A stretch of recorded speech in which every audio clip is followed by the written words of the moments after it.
नमस्कार, मेरा नाम है गौरव पाल। झारखंड के चुनावी कवरेज में हम लोग हज़ारीबाग से लगभग 40 किलोमीटर दूर बड़गांव से आगे, जो कि खासकर एक कोयला की खदानों का क्षेत्र है, वहां पर पहुंचे हैं।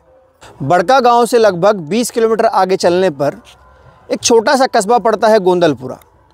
चारों तरफ यहां पर पहाड़ हैं और बीच में ये तलहटी घाटी का क्षेत्र आपको दिखाई दे रहा है, उसमें खेती होती है। लेकिन उससे पहले मैं आपकी जो नज़र है वो इस बोर्ड पर दिलाना चाहूँगा। इस बोर्ड पर पढ़िए क्या लिखा है। अडानी कोयला खनन परियोजना गोंदलपुरा रद्द करो, सतत धरना दिनांक 12/4/2023। निवेदक कर्णपुरा बचाव संघर्ष समिति गोंदलपुरा। हम यहाँ पर पहुँचे और ये यहाँ पर धरना स्थल है। आप देख सकते हैं तमाम बड़ी संख्या में लोग यहाँ पर बैठे हैं। मोदी जी जो हैं, क्यों ये ज़मीन दे रहे हैं अडानी को जब आप लोगों की है? ज़बरदस्ती वोट दिए, उससे बड़का बन गए। अगर वोट नहीं देते नहीं बनता। वोट कौन दिया? आप लोग वोट दिए? हाँ, नहीं दिए तो ऐसे बना, अपने बन गया का कुर्सी उसका बापा खरीद दिया था का। तो आप लोगों का वोट लेके अडानी का साथ क्यों दे रहे हैं मोदी जी? क्यों दे रहे हैं मोदी जी? अगर बापा उसको ने वोट खरीद दिया, ने कुर्सी दिया। अडानी अंबानी जो है उसको दोस्त है और पूंजीपति में ज़्यादा इलेक्शन लड़ने की रुपया लेता है उससे, इसलिए उसको अपना मान रहा है। अरे तो रुपया तो उनसे लेता है, लेकिन वोट तो आपसे लेता है ना। बिना वोट के तो नहीं बन सकता ना। हैं?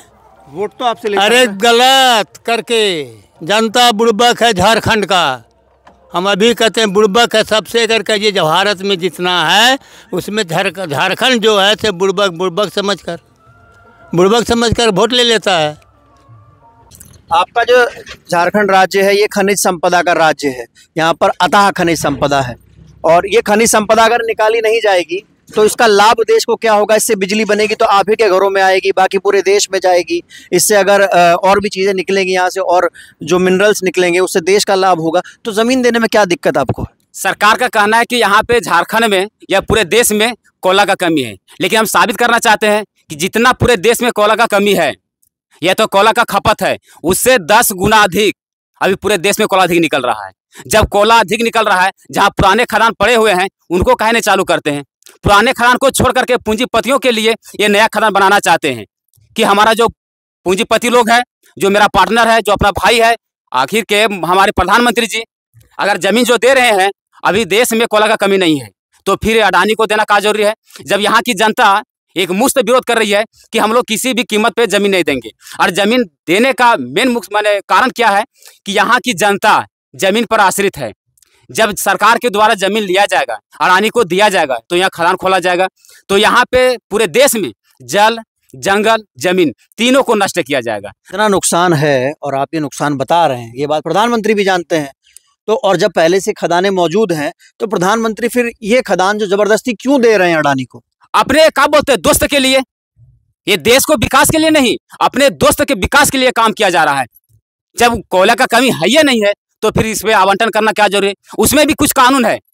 भूमि अधिग्रहण 2013 का जो नियम है उसमें कुछ लिखा गया है कि अगर जहाँ पे खदान खोला जाएगा वहां बहुफसला जमीन नहीं होना चाहिए, नदी नहीं होना चाहिए। अगर नदी है, बहुफसला जमीन है, तो उस जगह पे खदान नहीं खोला जाएगा। लेकिन इस सरकार ने तो भूमि अधिग्रहण बिल को बदल ही दिया है ना, पूरी तरीके से उसमें संशोधन कर दिया है। उनका पार्टनर या उनका भाई जो भी कहिएगा, जो उनका दोस्त है, उनको अगर किसी कानून अगर विरोध लगता है, जहां हमारे स्टॉपेज लगता है, उसको तुरंत हमारे मोदी जी बदल देते हैं। हमने मोदी जी पास प्रधानमंत्री आवास में कार्यालय में हमने 4 आवेदन लिखा है और एक भी आवेदन का सही जवाब नहीं मिला है। सिर्फ कॉल किए वहां से, हमने बोले क्या करके आप डीसी है या तो जिला थी राज्य लेवल पर है, कोई भी अफसर है, आप भेजिए यहाँ पे, उसको जांच करवाइए। आखिर कि हम लोग जमीन देना क्यों नहीं चाहते हैं? जब हम लोग देना नहीं चाहते तो बाजबरन क्या करना जरूरी है?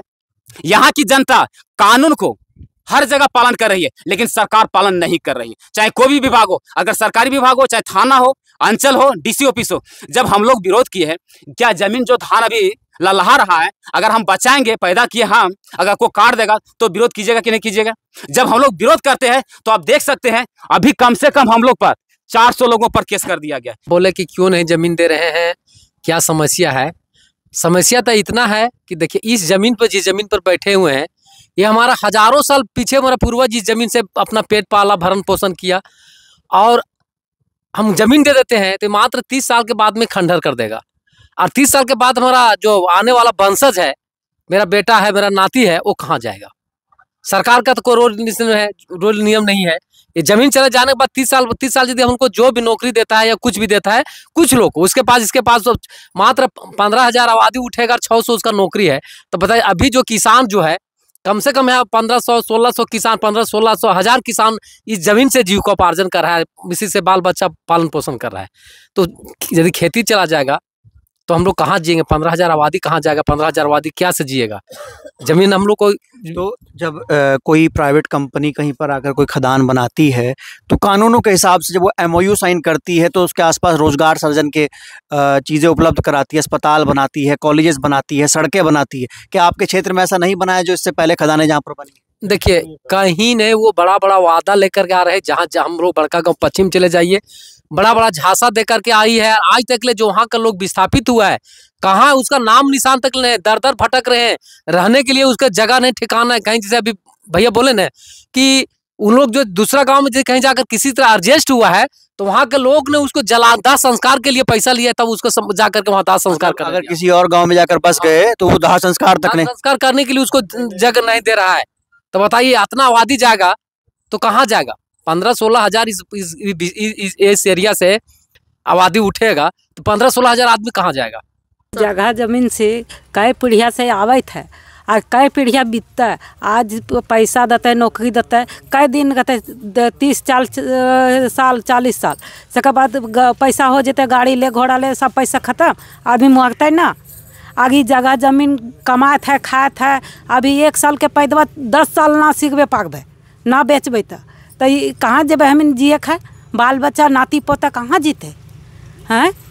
अभी सब चीज़ हुआ, गेहूँ बोटगा मटर सब चीज़ हमें पैदा करो अपन हाथे। अभी 1 किलो बुनो ये तो 1 8 40 पहले हुआ है बोटगा, बूट हुआ है, तो कहाँ जब हमें जिए खाए? कॉलेज ने अडानी बोल रहे हैं कि पैसा सरकार दे देगी जमीन का। ना, पैसा हम इनके ना चाहिए, हम इनके अपन जमीन से अपन जिए खाती है। अगर ओकरे ने हम इनके पैसा कमा लेबे। अच्छा, पैसा कमा लेंगे? हाँ, जमीन से पैसा कमा लेबे, खा लेबे, पी लेबे, बाल बच्चा सब पढ़ा लेबे। कॉलेज ने हम बाल बच्चा पढ़ेबे तो वो कागज खोते। आज हम जमीन में दे लेबे तो कागज कहाँ मिलते बाल बच्चा के नाती पोते पढ़े ले? सब जमीन कागज खोजो है ना कॉलेज ने, तो हम कहाँ से देबे? जमीन में ना गए तो हम कागज कहाँ से देबे? हमारा जमीन पैसा ना चाहिए, ना नौकरी चाहिए। ऐसा लगता है सरकार को, सरकार का तो यही कहना है। तो मैं भी यही कहना चाहता हूं कि अगर लगता है सरकार को कि यहाँ की ज़मीन से अगर भारत देश का विकास होगा, तो पहले वो सरकार पहले आके देखे कि यहाँ के लोग कैसे जी रहे हैं, कैसे यहाँ के लोगों का जीवन यापन किस तरह से होता है, कोयला से होता है या ज़मीन से होता है। यहाँ की फसलें जो आप देख रहे हैं लगी है, यहाँ का जीविकोपार्जन सिर्फ फसल है, खेती है, एक कृषि प्रधान क्षेत्र है। अब विकास के लिए सर ये तो सरकार नामुमकिन है, ऐसा तो नहीं होना चाहिए। किसी को उजाड़ के आप देश के विकास के कर रहे हैं। ये आप मेरे विकास की बात करते, बात अलग की है। आप देश की विकास, उस देश में हम भी आते हैं। और मैंने देखा बहुत सारे जगह जहाँ विस्थापित हुए। मैं कोलवरी से भी बिलोंग करता हूँ। मैंने अपनी आँखों से देखा, वहाँ के लोगों को जलते हुए देखा। इस तरह के मतलब अपने आदमी से मिलने के लिए लोग तरस रहे हैं। ऐसा विस्थापित का ऐसा कंपनियां हाल कर देती है ग्रामीण में, गांव के लोगों को। अच्छा जी, इस पूरा जो आपको दिखाई दे रहा है ना, वो पहाड़ तक पूरा 5 गांव का आबादी है, जहां पर बताया जाता है कि इसके नीचे कोयला है और ये ज़मीन जो है अडानी को आवंटित कर दी गई है। लोगों का कहना है कि ज़मीन जो है सरकार हमारी बहुत कम दाम पे खरीद रही है, इस दाम पर हमको कहीं और ज़मीन नहीं मिल पाएगी, ना ही ज़मीन के बदले ज़मीन दे रही है। और उनका कहना है कि हम ज़मीन देना ही नहीं चाहते, ये ज़मीन उपजाऊ है, इसमें खेती होती है, इससे हमारा भरण पोषण चलता है और हमारे आगे जो बच्चे आएंगे उनका भरण पोषण इससे चलेगा। तो ज़मीन देने का मतलब ही नहीं बनता। ज़मीन उपजाऊ, इसमें तमाम खेती होती है। 5 गांव इस पूरे क्षेत्र में पड़ते हैं और लगभग 15,000 के पास आबादी है। भूमि अधिग्रहण कानून में कहा गया है कि जो ग्राम समिति होती है, जो लोग होते हैं, उनसे अनुमति लेनी होती है कोई भी सरकारी परियोजना वहाँ पर शुरू करने से पहले। लेकिन गांव के लोगों ने बताया कि इन लोगों से किसी भी प्रकार की अनुमति नहीं ली गई और सारी परमिशंस जो हैं वो दे दी गई। उसके बाद जब कंपनी यहाँ पर अधिग्रहण करने के लिए आती है, कंपनी यहाँ पर अधिग्रहण करने के लिए पहुँचती है, तो लोग विरोध करते हैं। जो कंपनियाँ, गाँव के लोगों का कहना है कि आसपास जो कंपनियों ने खदानें खोदी हैं, वहाँ पर जो खदानें खोदने के बाद उनको पूरी तरीके से उनको भरा नहीं गया, ऐसे ही बियाबान छोड़ दिया गया, लोगों को विस्थापित नहीं किया गया और लोगों को सही तरीके से रोजगार नहीं दिया गया, उनके ना ही वहाँ पर अस्पताल खोले गए और जो सड़कें हैं उनको उस तरीके से डेवलप नहीं किया गया। आसपास जो बड़का गांव है वहाँ पर खदानें हैं, रोजाना वहाँ पर सड़क छोटी है, डंपर चलते हैं, एक्सीडेंट होते हैं। तो मतलब ये है कि जो प्राइवेट व्यापारी है, जो कॉरपोरेटिव है, जो बड़ा व्यापारी है, वो सिर्फ यहाँ से कोयला, उसका उद्देश्य मात्र यहाँ से कोयला खोद कर ले जाना, अपना मुनाफा कमाना है। उसको इस क्षेत्र से, यहाँ के लोगों से, यहाँ के विकास से कोई मतलब नहीं। फिर चाहे यहाँ के लोग कहीं भी जाएं, कहीं भी बसें, उनको कुछ मिले या ना मिले, ये ज़मीन बंजर हो, इसको खोद के यहाँ पर गड्ढा बना दिया जाए, उसको बाद से भरने, उससे कोई मतलब नहीं। क्योंकि आसपास जितना भी यहाँ पर कोयले की खदानें हैं, जिन पर काम हुआ या काम चल रहा है, लोगों का ये कहना, उनको सबको ऐसे ही छोड़ के चला जाता है। लेकिन सवाल ये बनता है कि जब लोगों का विरोध है, ग्राम समिति का विरोध है और तमाम चीज़ें हैं, तो फिर क्यों भारत सरकार, मोदी सरकार अडानी को ये ज़मीन देने के लिए अड़ी हुई है? क्यों यहाँ की 15,000 लोगों की जो आवाज़ है उसको नहीं सुना जा रहा?